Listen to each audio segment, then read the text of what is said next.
Hello everyone. Stratasys D2M Solutions and 3D Life would like to thank you for joining today's webinar, Improving Delivery of Healthcare with 3D Printing. By the end of it, we hope that you will become familiar with the latest 3D printing technology offerings from Stratasys, the medical applications where our systems fit to, and finally have an idea of how hospitals and medical institutions can leverage 3D printing for the benefit of their patients, as well as for the benefit of innovators and researchers within hospital institutions. My name is Aris Petridis from D2M Solutions, and towards the end of my presentation, I will turn the controls over to Dr. George Sarris of 3D Life. He has a very interesting presentation to show you. He will be discussing how he has been using 3D printing to enhance the delivery of healthcare to patients under his care in Athens, Greece. Through his personal experiences in using 3D printing, Dr. Sarris saw the need to share his expertise with other surgeons and has established an expert team who can provide essential 3D printed medical models as a service to the medical community. Throughout today's webinar, please type any questions that you might have, and we will make sure to answer them on a one-to-one basis during the following days. So as we progress through our agenda today, we're going to start by investigating how the 3D printing process works, and then look through how hospitals can leverage this technology to improve the delivery of healthcare in patient care, in clinical training and education, in lab and operating room efficiency, and finally in hospital innovation. So before we kickstart with our agenda, let me give you a very brief introduction about D2M Solutions. We have been based in Dubai for the past almost 6 years now, and our company provides complete end-to-end product development solutions, all the way from conceptual design down to the final manufacturing of products. We offer a very diverse product portfolio that we tailor into packages and solutions so as to specifically meet and suit what the company wants to accomplish. Our solutions include software and hardware for reverse engineering and quality control, as well as software for computer-aided design, manufacturing, engineering, and medical image processing. And finally, we provide industrial high-performance 3D printers to manufacture the final output with a choice of different thermoplastics and resins that have been developed based on specific industry needs, whether it be the aerospace and defense, or the automotive, or the medical.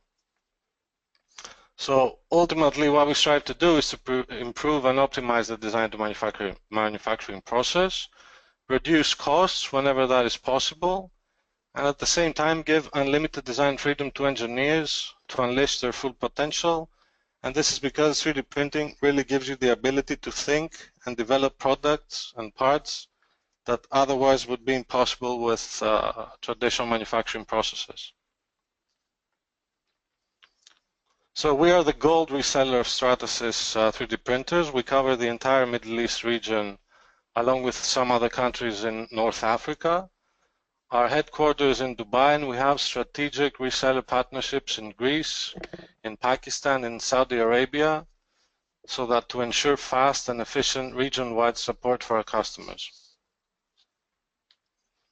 So moving along on our agenda, we will take a look at who Stratasys is today, and then look at some 3D printing terminologies that may be useful for those who are not really acquainted with 3D printing or its processes yet. So Stratasys is the leading provider of 3D printing solutions with the largest installed base of 3D printers.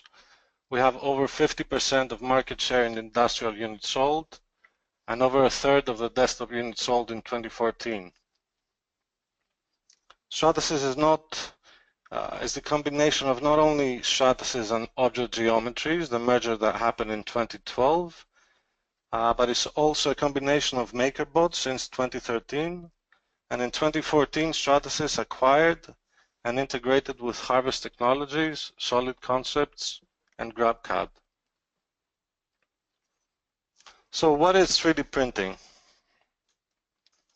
It's a process of creating physical objects directly from 3D data, usually from one layer at a time, starting from the bottom and moving up. You may also hear people refer to it as additive manufacturing to describe the same exact process of this additive creation layer by layer. And the term additive is simply used because we add material whenever needed instead of subtracting, as you would encounter in a typical manufacturing process. So there are 3 steps. The first during pre-processing is to export your CAD data into the STL format and use the printer software to calculate the placement of material. During production and printing, the system will lay fine layers of material to build the part from the bottom up, one cross-section at a time, until the final product is achieved. Once the part has been fabricated, the final step is to remove the support material, either manually or by just dropping the parts into a bath of detergent, if you are, of course, to use a water-soluble support material.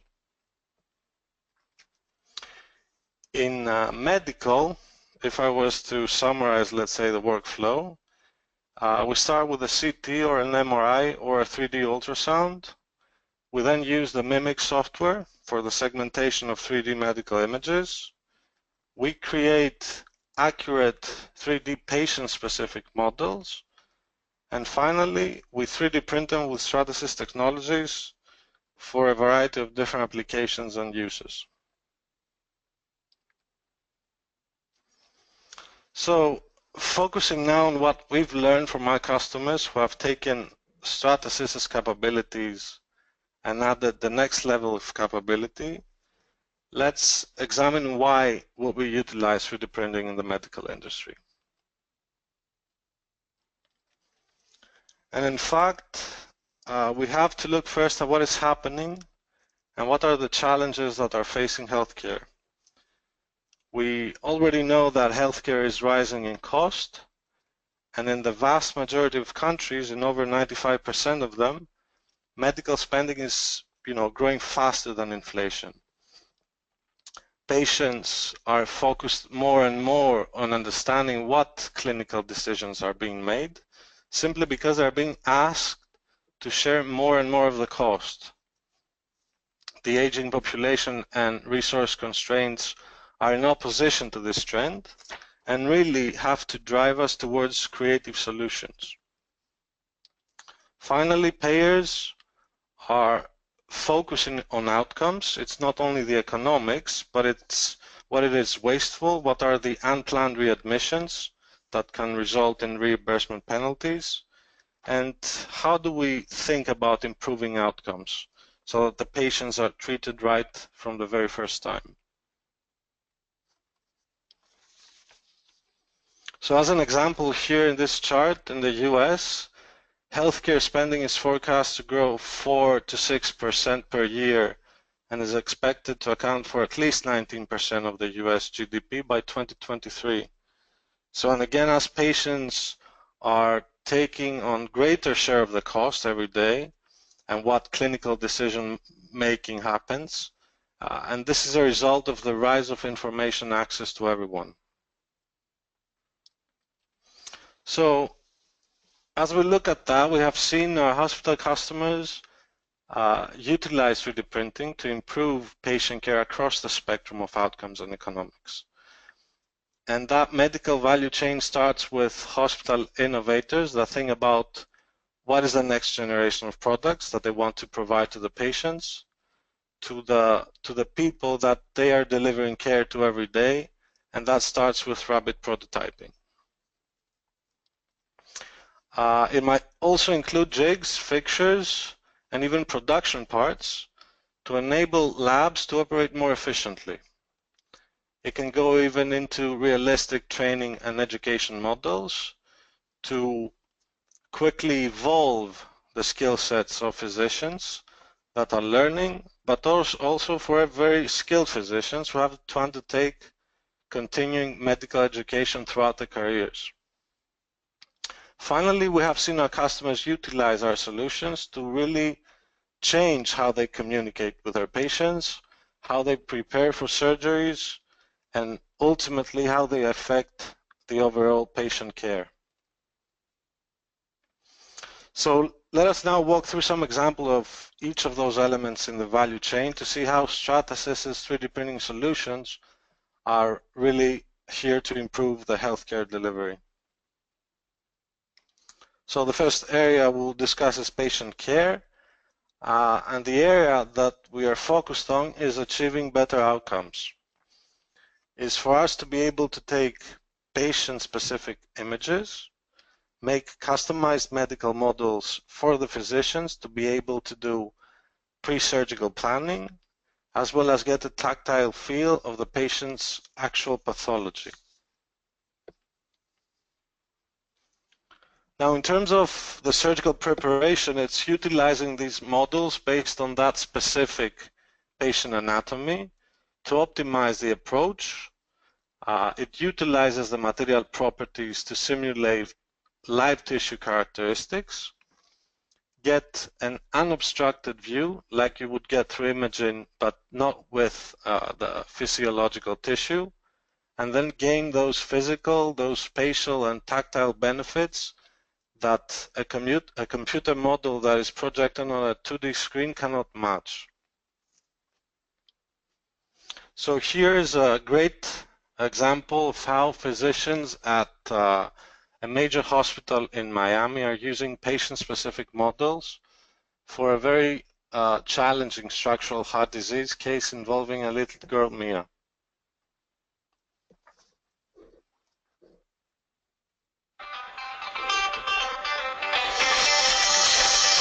Mia was born with an abnormal aortic arch. It's a rare problem. We see it a lot. It frequently gets misdiagnosed. This was a child that had been having problems with breathing and swallowing for a long time. No one had quite come up with a diagnosis. Because it mimics asthma so much, I think that it often goes misdiagnosed. So Mia lucked out. She had a really good doctor who said, I think this is right. So when we were able to make the diagnosis of a double aortic arch, it was very satisfying. So then the challenge is a surgical one. How do you divide this double aortic arch and save her life without hurting her? I think this children's hospital are actually using 3D printing to assist the surgeons with their surgical planning and teaching of new medical students. So having the ability to make these 3D models, to look at them on the screen, but also to print them out and hold them in our hands, has really made a fundamental change in how we view a lot of these diseases. Make a 3D model of her very complex aortic arch vessels. We were able to figure out which part of her arch should be divided to achieve the best physiologic result. I showed the family their daughter's heart. Hey, I got the textbook and saying this isn't really your baby's heart, but it kind of looks like it. Here's how we're going to do the operation. That doesn't resonate with them. I showed them some ways that this is what's choking our baby. This is why she's taking all those medications and why they won't work. It's very powerful when you show a family, this is your baby's heart, and this is how I'm going to repair it.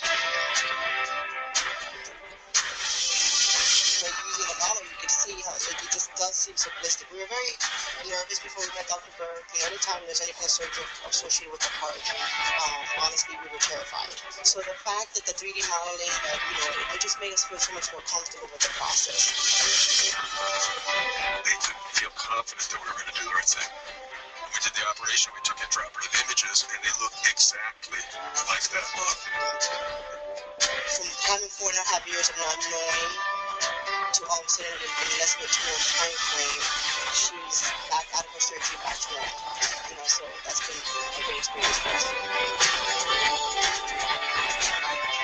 She's very active. She loves dancing. She loves baseball. She likes doing everything.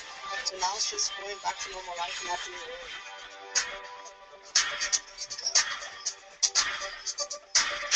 Show them the the level of sophistication that you have. Show them what you're capable of. The 3D printed heart, accurate to the most minute detail, has been the difference maker for me. It's helped me take somebody from being inoperable to operable, and we've saved their life.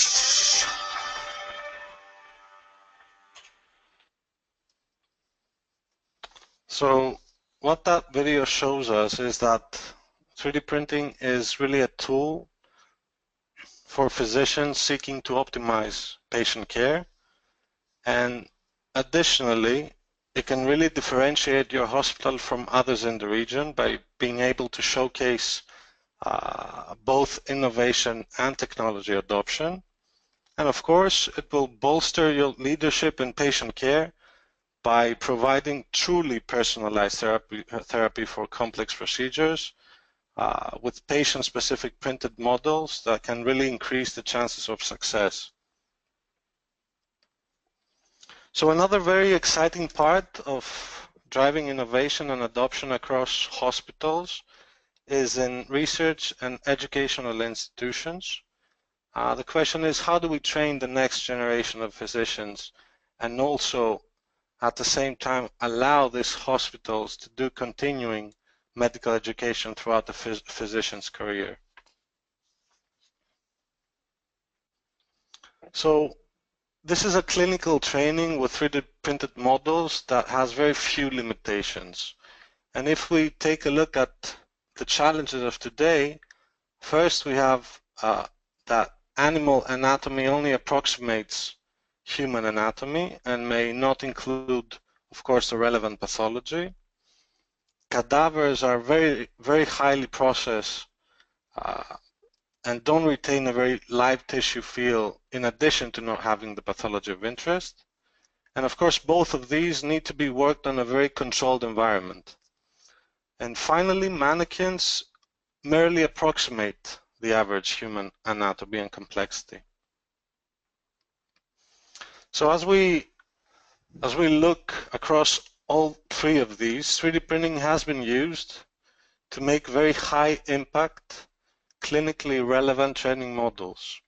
So these parts are fabricated from non-invasive studies of the human anatomy that are done via CT scanning, MRIs, 3D ultrasounds, and then allow hospitals to customize. It allows them to enhance and improve the overall realism of their models that are utilized in the education and on the ongoing education of their physicians. So you don't really need any specialized facilities, but yet you can replicate all of those complexities, but more importantly, replicate the medical pathologies of patients by using 3D printed medical tools and guides. So another great example of this application is a case study from the Center of Biomedical Technology and Integration in Malaysia. They have been utilizing Stratasys technologies to take a patient-specific case and develop a curriculum and model for training physicians on neurosurgery and specifically image-guided neurosurgery. Now, traditionally, training physicians in a complex high-risk procedure such as this is an apprenticeship model in which the trainee watches an expert perform these procedures and gets only the opportunity to perform only a portion of the total procedure. And of course, it could take many procedures until a trainee has completed all of the individual steps, let alone completing an entire procedure from beginning to end. So using this sophisticated multi-material and multicolor model, the trainees can now perform the entire procedure in a zero-risk environment and develop the skills they need faster and more effectively as they get involved in all necessary steps on one go.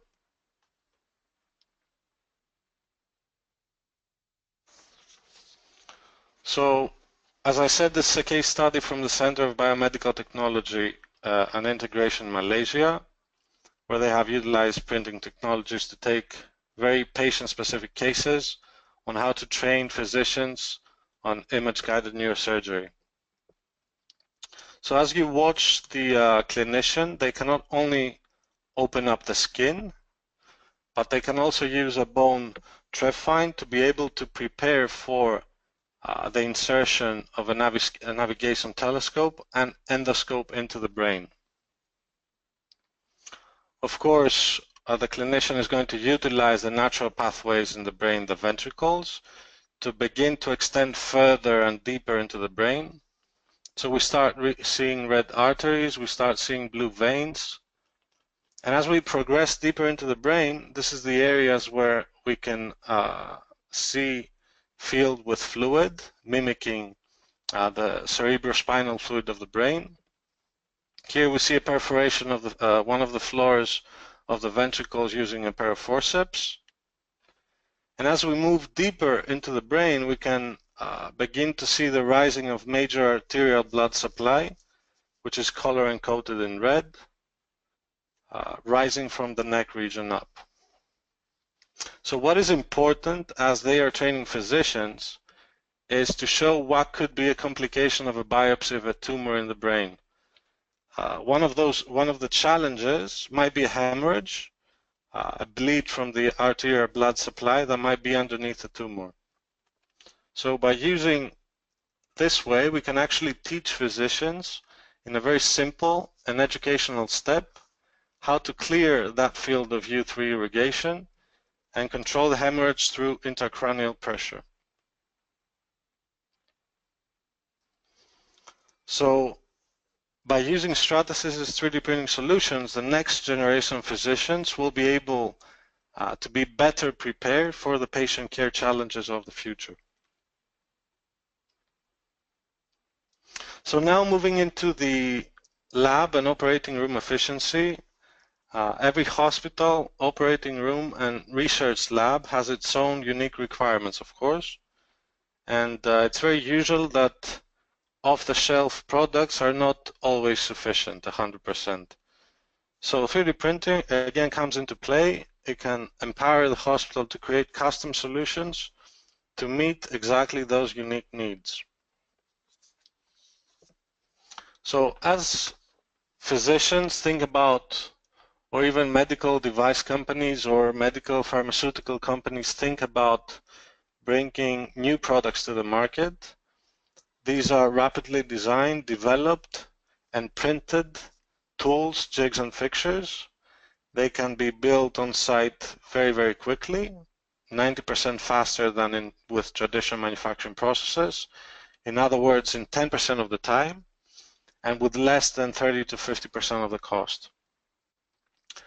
These parts can be held as digital inventory and reutilized over and over again using biocompatible materials and certified materials that are sterilizable to allow those parts to intersect with other products that will be used to treat patients in the surgical room. So 3D printing is really a very versatile tool that can introduce efficiency, it can introduce cost and time savings into many, many processes. So looking now into hospital innovation, 3D printing has been widely adopted as a tool to unlock innovation across all industries. And bringing this capability to the hospital will enable your physicians to translate their genius into something that has a physical form.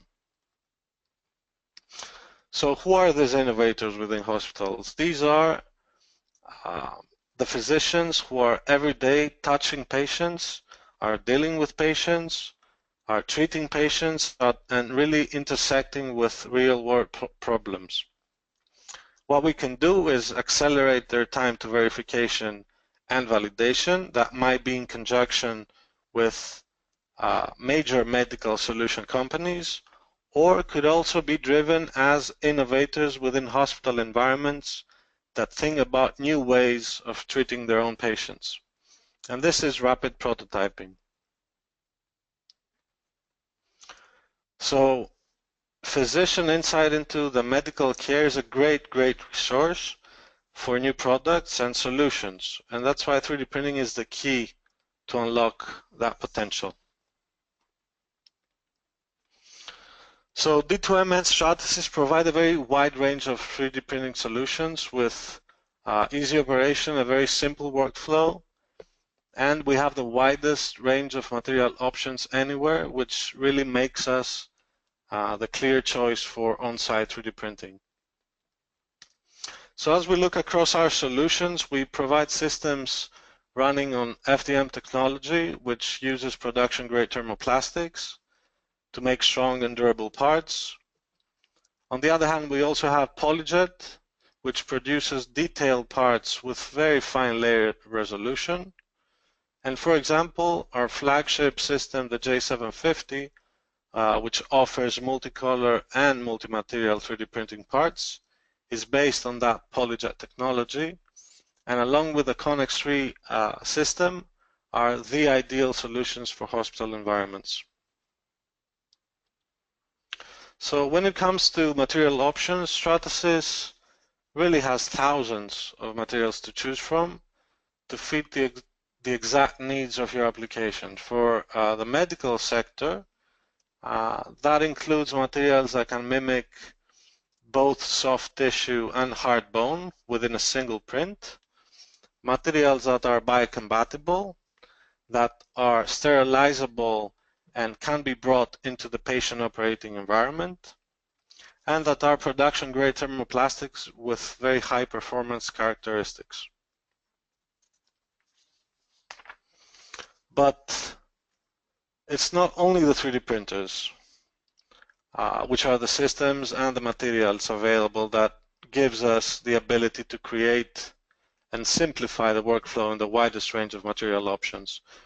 We have also set up Paradigm 3D, which is the first digital factory of the future in the Middle East, and is dedicated to supplying 3D printing services for low volume and customized production, as well as services for one-off parts for the medical industry that could be used as training models or even as surgical guides.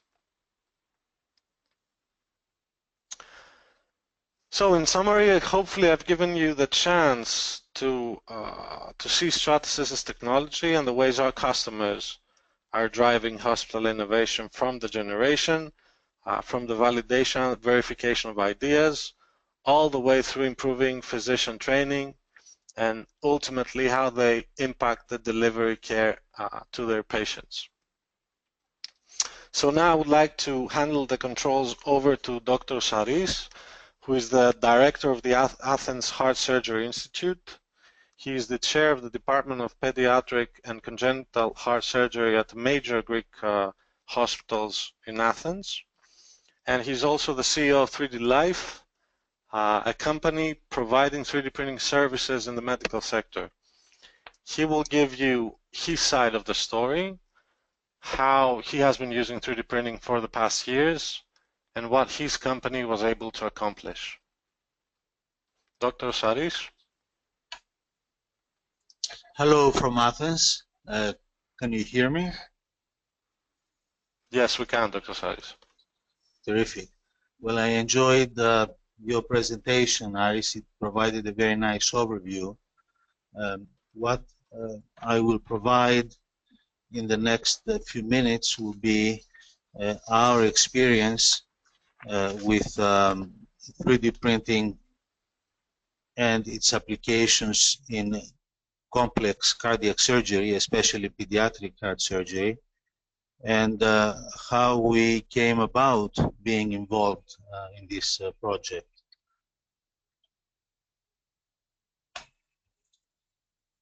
Let's see, how do we...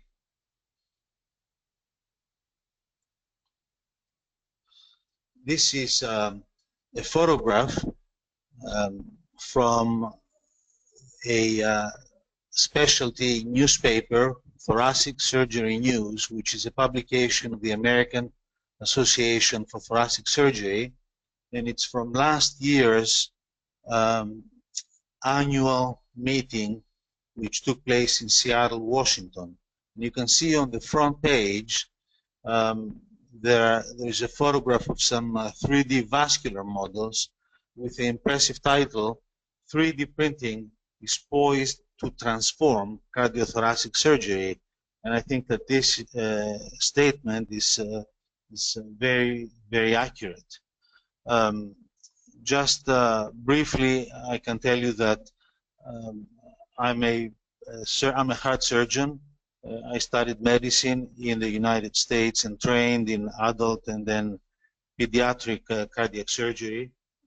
I have been involved for several years with operating on children with complex heart disease in the United States and also in Athens, Greece, where I have set up a number of pediatric heart surgery programs. And we always try to provide better services for our patients, while at the same time being faced with more and more complex problems as a tertiary care facility. So what is it that first attracted me to investigate the use of 3D printing? Well, it started a few years ago when I saw in my office the parents of a little girl, and of course the little girl, with a complex congenital heart defect, who had been operated on without resolution of the problem at a major international medical center. The surgeon was a very respected and very experienced colleague who was forced to, after opening the patient, stopping the heart and looking inside, to close without providing a medical solution. So this little girl had open heart surgery and nothing happened. Why? Because the very experienced surgeon discovered unexpected, complicated anatomy which had not been demonstrated adequately by the various preoperative imaging studies.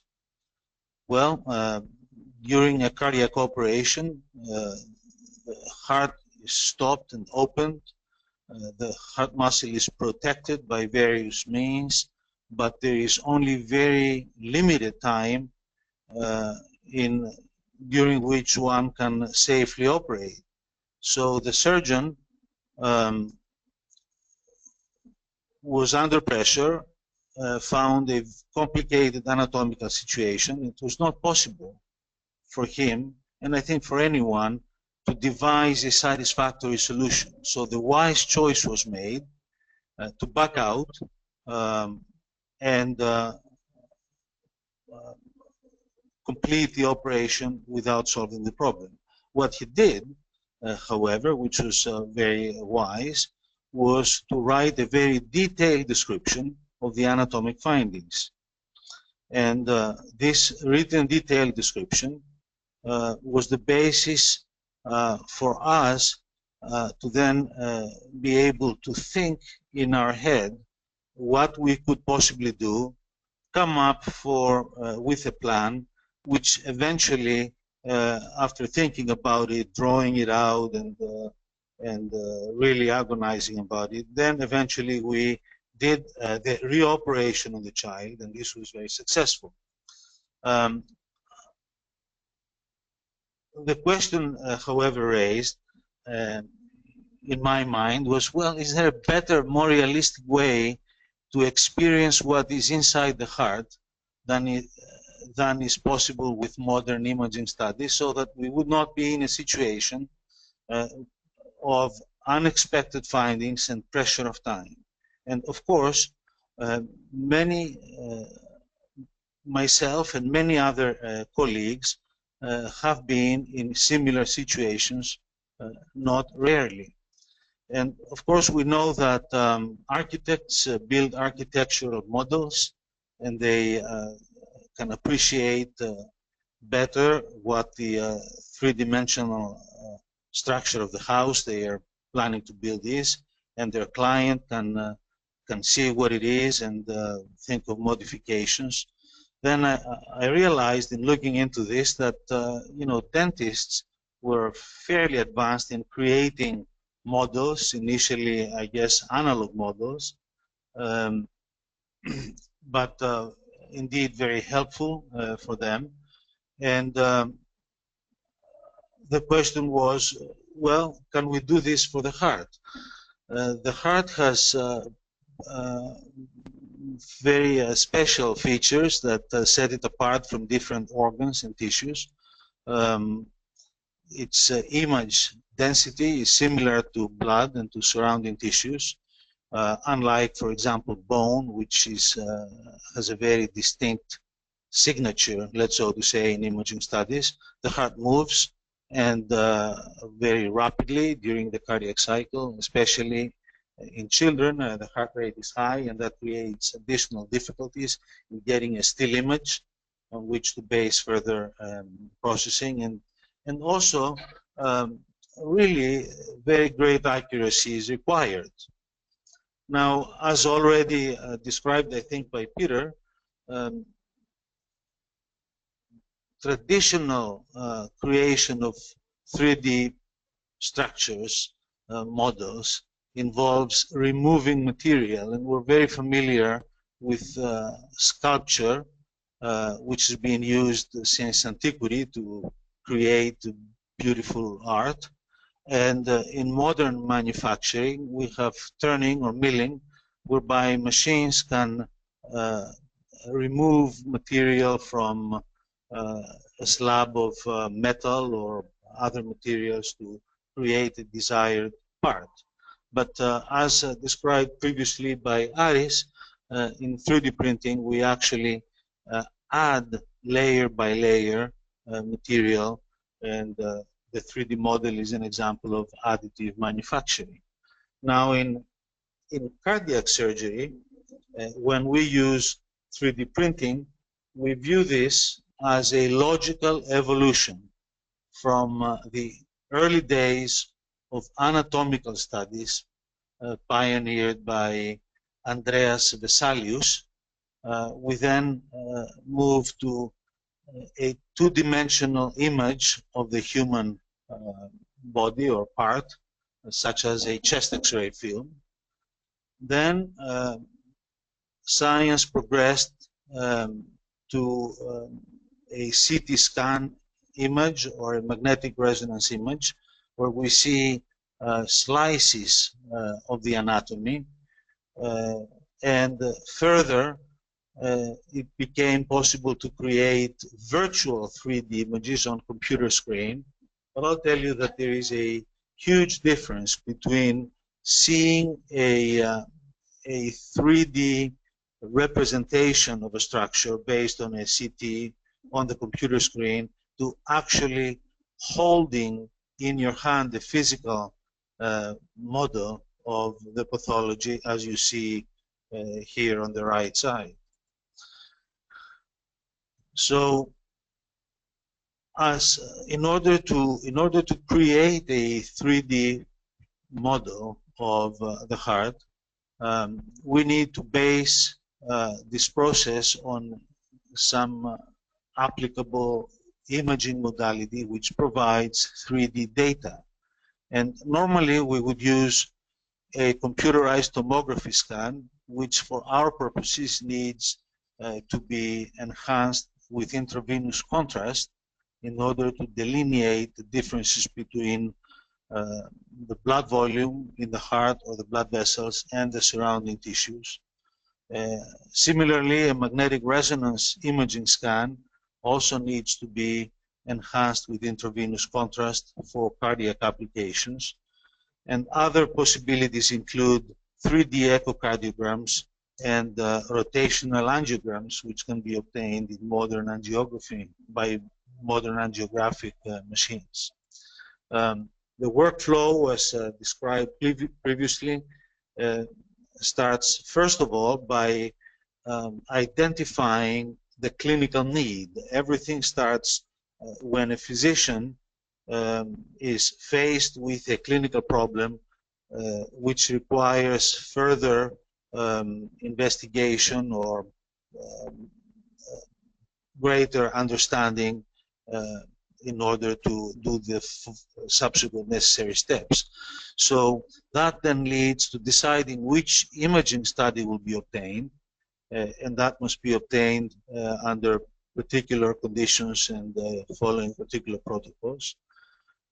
Then the following would involve analysis of the images, focusing on the area in question, segmenting out, taking out of the total information in the medical imaging study, taking out the information necessary to create a virtual 3D model. At this point, I think it is very important for the physician ordering the study, or the medical team, to have very close communication with the engineers involved in the project, because it is necessary to make sure that the requirements of the medical team are appropriately imaged, segmented, and processed so that the end result will be truly accurate and useful. The next steps are more, they flow much faster, which should be a conversion of the medical image data, the DICOM data, to the STL form, which can be, so to speak, understood by the 3D printer, and the 3D model is then created. So here is an example of a CT scan, which is being obtained by utilizing intravenous contrast. So the IV contrast highlights the blood volume, and so we see the blood inside the left ventricle and the aorta. One can see the aortic valve, and we have various, it is possible to have various views of this and hone in the area, on the areas of interest. Then the segmentation procedure isolates the structures that we're interested in. We don't need to print the ribs, for example, in this particular, in some application we might, but in this particular case, we did not need to print the ribs or the lungs, so these can be isolated, and then the final virtual 3D model is converted into the physical 3D model, a photograph of which is here. So when I was researching the subject, trying to think of how we would be able to, in actual practice, have these three models, of course, found initially the history of 3D printing, discovered that there were applications for years in architecture, engineering, and industry, also applications in other specialties, usually involving bony structures, however. And after discussions in meetings and with colleagues who were also experimentally involved, we eventually formed 3D Life, which we launched last year, having assembled a large team of experts and obtained all the necessary ingredients, which involved identifying appropriate technology-specific protocols for proper image acquisition. It is very important that the images on which our models are based are usable and such that we can extract the greatest amount of information possible. We needed to identify appropriate software to segment the images, to obtain appropriate high resolution 3D printers, and of course appropriate materials, and we have been able to find such solutions with Stratasys. So now I'm going to give you just a few examples of how 3D printing, which we started using in our clinical practice for now over a year, has really helped us achieve better results. Here is a case of a 26-year-old with increasing severe cyanosis, which means cyanosis essentially means that the amount of oxygen in the blood is lower than normal and the hemoglobin is not fully saturated. And this was due to a severe congenital heart defect known as double outlet right ventricle. Now this is a complex condition. It is very difficult to explain this to non-trained physicians in this field. However, in simple terms, what that means is that both great arteries, which normally arise from the heart, the aorta and the pulmonary artery, arise from the right ventricle, from which only the pulmonary artery is supposed to arise. Now, in this complex condition, there are two different possible repairs theoretically. One would be an anatomic repair in which both ventricles are utilized in the way they function in a normal individual. And the other possible theoretical solution is a Fontan pathway in which both ventricles are utilized side by side, and there is no ventricle supporting the pulmonary circulation. Now, this is a very big difference. There is a very big difference between the two strategies with different outcomes and different pros and cons. And it would be natural for the patient to want to know which of the two can be applied, and for us to know which we should be betting on. It would be rather difficult to be forced to make this decision in the operating room. However, the complexity of the lesion was such that this patient could not get an answer from various medical institutions as to what would be the solution for her. And in fact, I think with good reason, because based on the imaging studies, it was not possible to decide what would be feasible in the operating room. So this patient was told time and time again, all right, you're going to have heart surgery, we'll stop your heart, we'll open it, take a look inside, and then we decide. And so you won't know until you wake up what we have done. And for example, one way might involve the risk of a permanent pacemaker and multiple reoperations. The other pathway might involve the need to take blood thinning medications for life. So these are very serious possible accompaniments of each strategy, and it was in everyone's interest to find out ahead of time what would be done. So we thought of perhaps trying to solve this problem by creating a 3D model of the heart. And these are photographs of this actual 3D model. I can tell you that when holding these models in my hand, it was possible within less than 5 minutes to realize what was feasible and what was not feasible, and therefore create the appropriate surgical plan, which was the Fontan operation.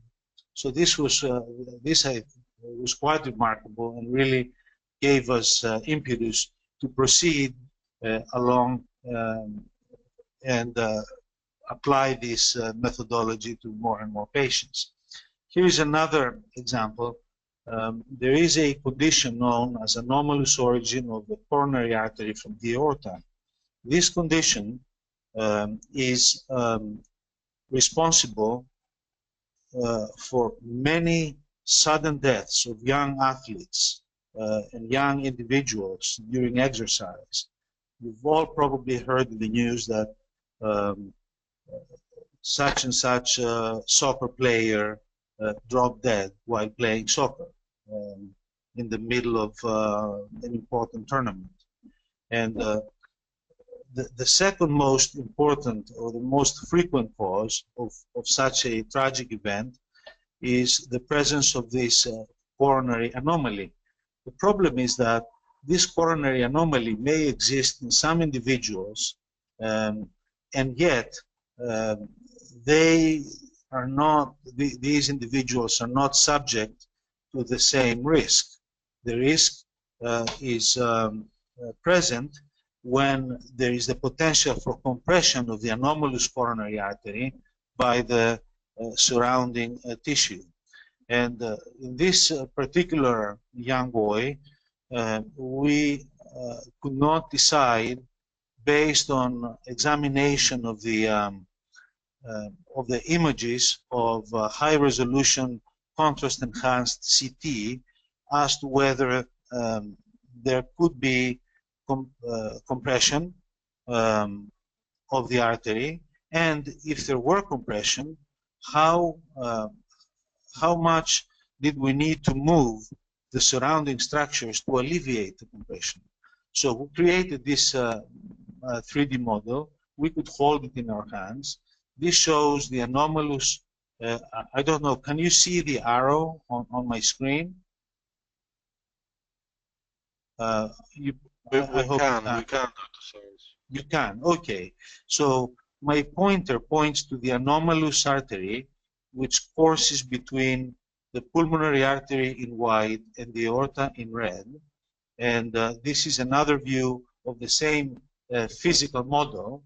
And it was possible just by deforming this physical model, which was created by a pliable material approximating the pliability of tissue. It was possible to demonstrate that movement by only a millimeter or two was sufficient to compress this coronary artery. The solution to this problem involves an operation whereby this pulmonary artery has to be moved into a position over to the left. This would be the patient's left.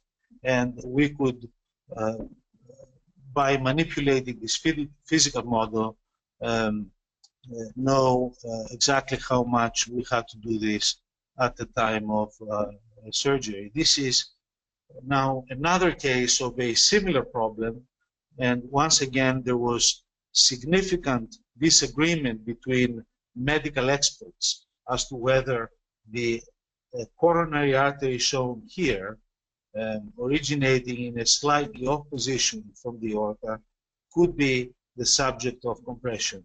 And once we created this physical model, then we could demonstrate that yes, indeed, the origin of the coronary artery was subject to compression, and therefore this patient needs to have a corrective operation, or else to be permanently and for life excluded from sport. There are many, many examples. This is an even more complex situation of a cardiac defect known as pulmonary atresia with hypoplastic pulmonary arteries and major aortopulmonary collateral arteries. These are very difficult problems requiring a series of cardiac operations to be fixed. And in this condition, understanding the 3D geometry of the so-called collateral arteries, these are arteries originating from the aorta and supplying the lungs, and are entirely anomalous. They are not present in normal individuals. So for this condition, we as I mentioned, need to perform a series of operations to bring the problem to solution. And after every step, it is important to understand the three-dimension configuration of everything involved.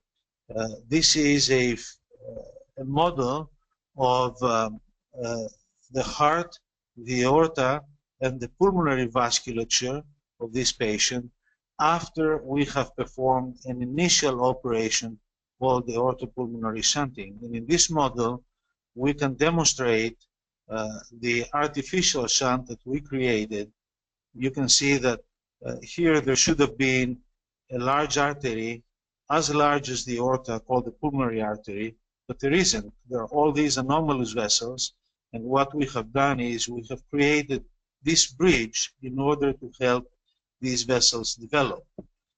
So based on this model, which we then have the opportunity to study in our hands, we can turn it around, look at the back, identify where the anomalous aortopulmonary collateral arteries are, so that our intervention and our second stage operation can be precisely focused on the target.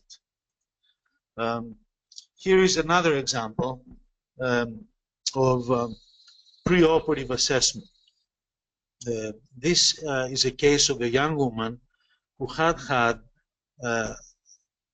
heart surgery several times before in order to address a congenital heart defect.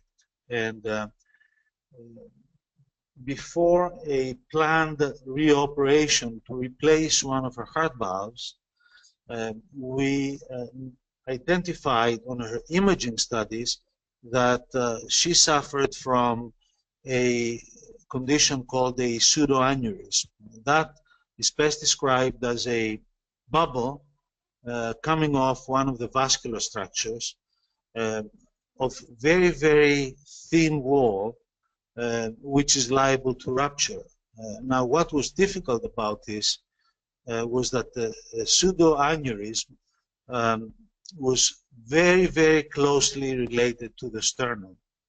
And the sternum, which is the breastbone, is what we have to open in order to get access to the heart and fix the problem. This creates a very serious potential situation where, in opening the sternum, the pseudoaneurysm can rupture with the immediate catastrophic consequence of exsanguination of the patient and immediate loss of life. So it was absolutely necessary that we perform this operation with great accuracy to avoid rupturing the pseudoaneurysm. We therefore created a 3D model, and in this case we printed not only the patient's heart, but also, as you see here in white, the sternum. And we could turn this model around in our hand, look at it from every angle, and could demonstrate that this bubble, which is the pseudoaneurysm, was closely adherent and in fact growing into the sternum.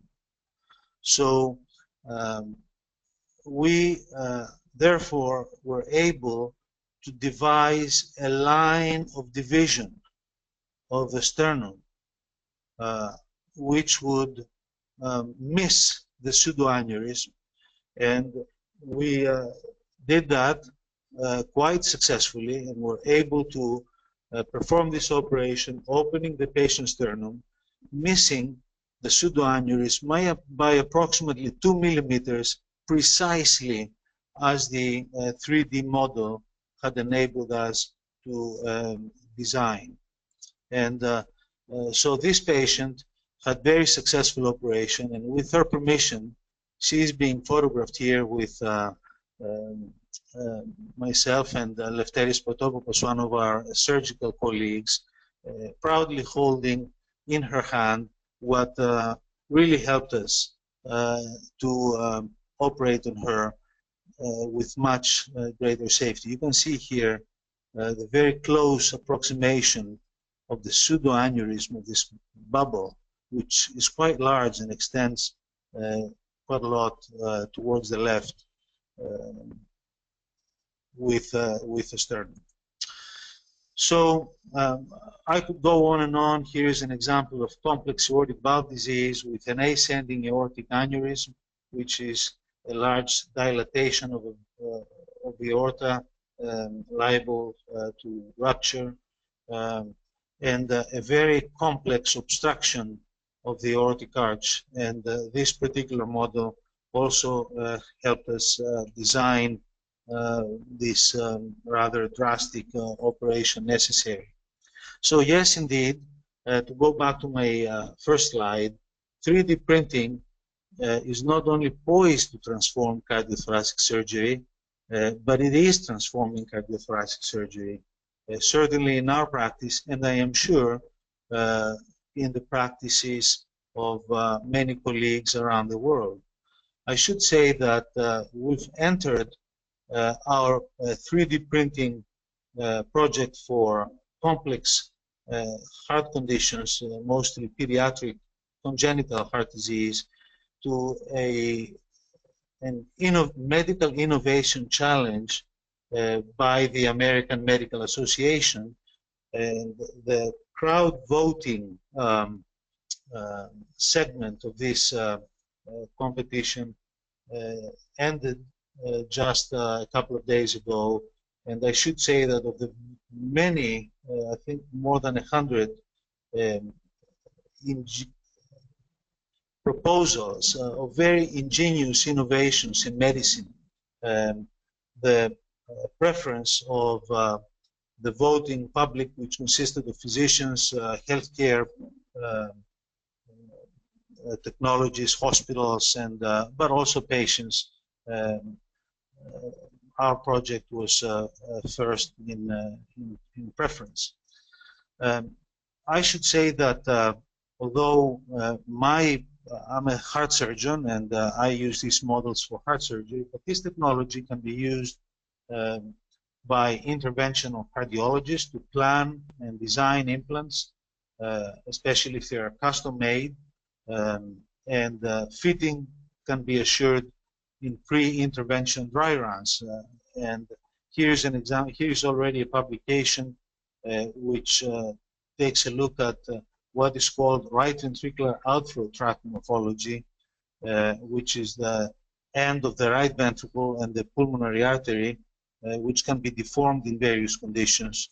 And therefore casts or 3D printed models can be created, and in here interventional cardiologists can apply stents, which they have the opportunity to measure, pre-measure, prefabricate, and try out before implantation into patients. I should say that seeing the tremendous usefulness of this technology in our specialty, I am sure that other specialties can benefit. We have seen publications and also on the internet many such applications, and certainly 3D Life offers its services to other medical specialties, including pediatric orthopedics, plastic and reconstructive surgery, maxillofacial surgery, neurosurgery, and oncologic surgery. Here's an example of a patient, a 1-year-old, who for a number of reasons had developed severe obstruction of the trachea right beneath the larynx, and that precluded endotracheal intubation so that anesthesia could be administered for the various operations required by the child. And it was very difficult for the anesthesiologist to do anything. The ENT surgeons were not sure how to approach it.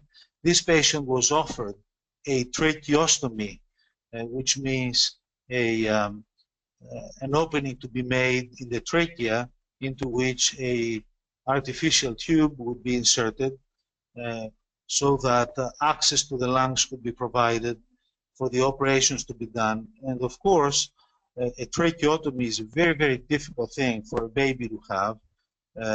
It would have to stay there for over a year. Taking care of a tracheostomy at home is a major challenge, and removing the tracheostomy would leave the risk for stenosis and further surgery needed down the road.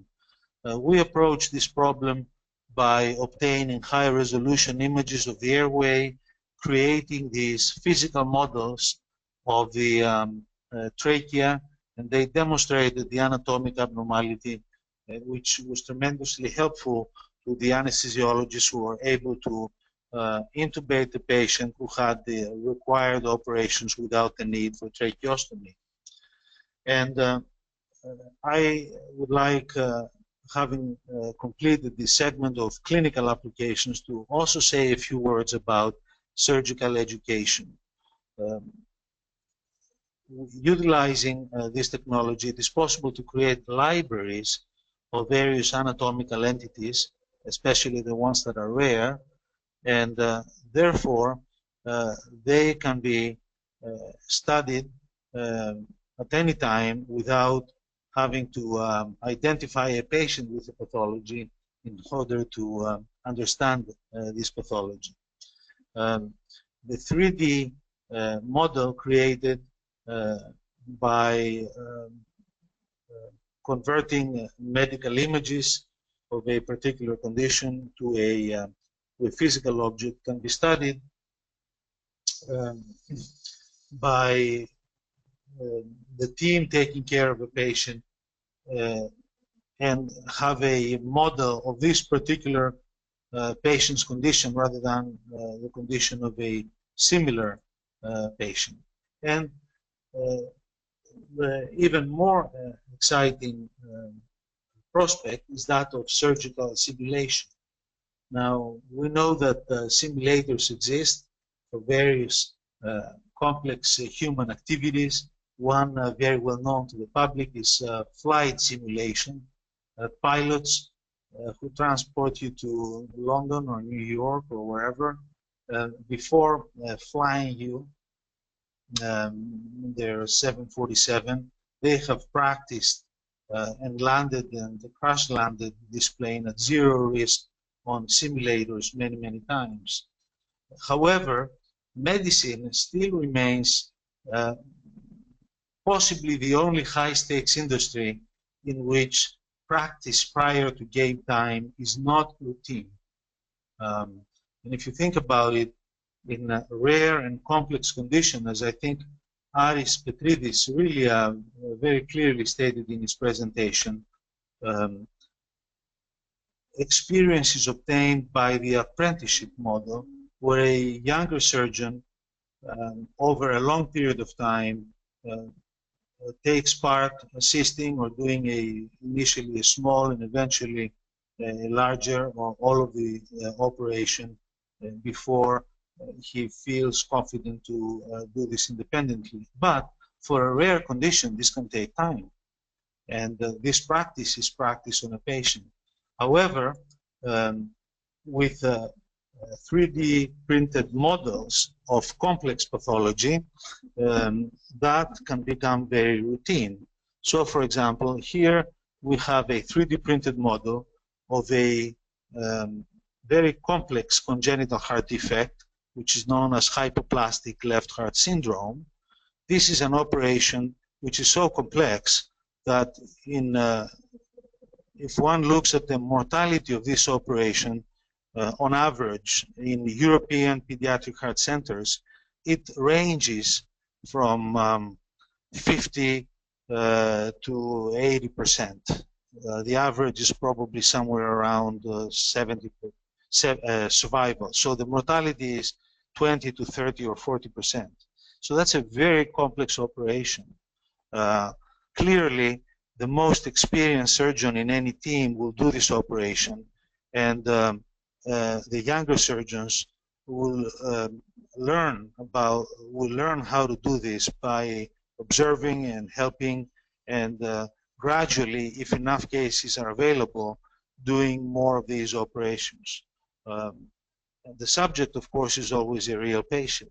However, once we have images of such a rare condition and we produce a 3D printed model, then we can reproduce this in an unlimited way and organize teaching simulation seminars where this operation can be practiced at zero risk.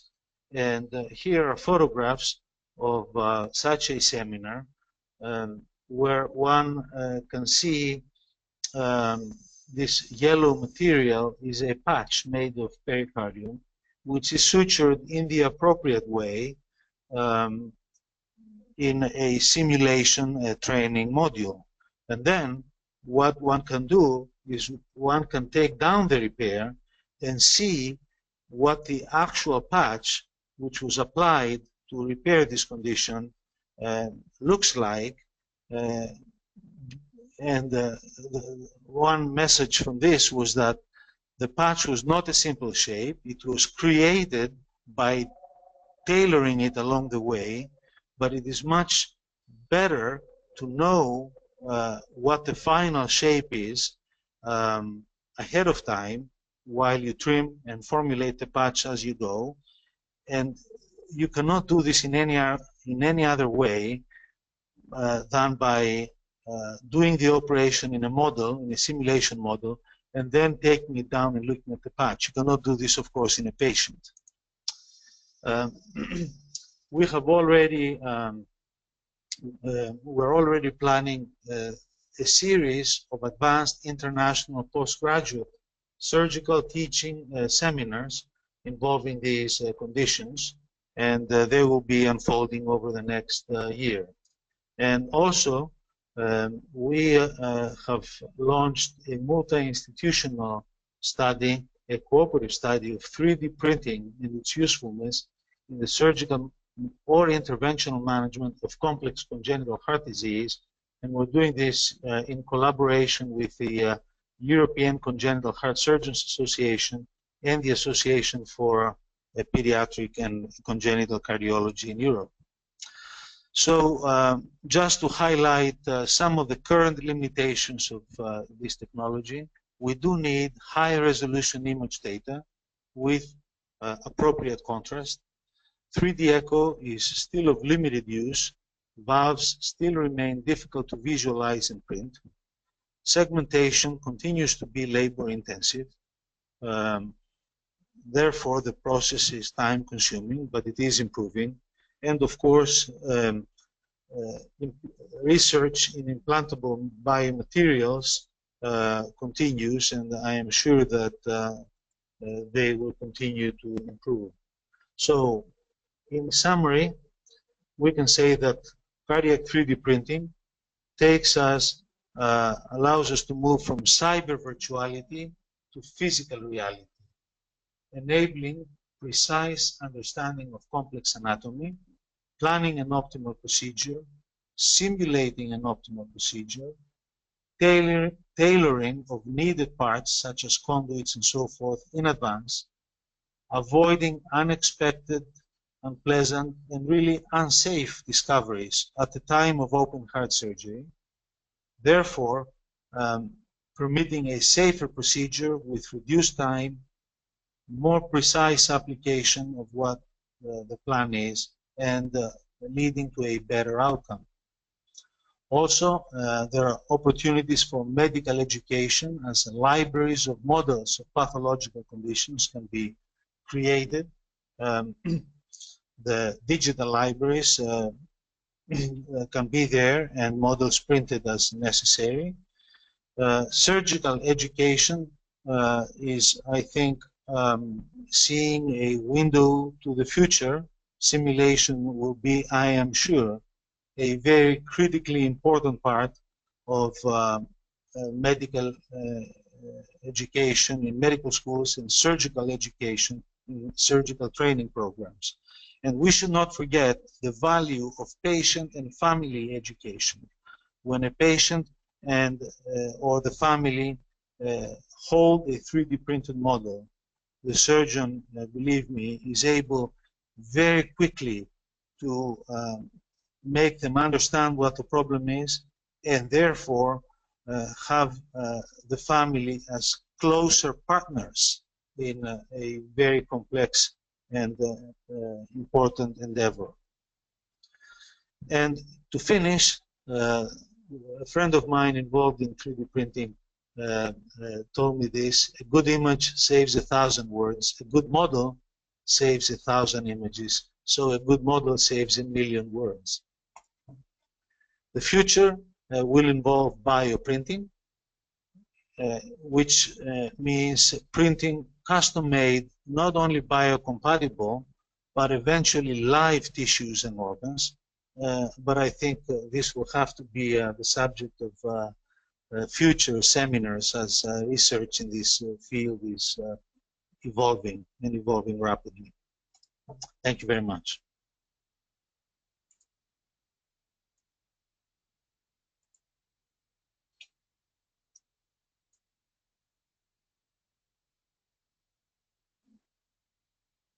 Ari?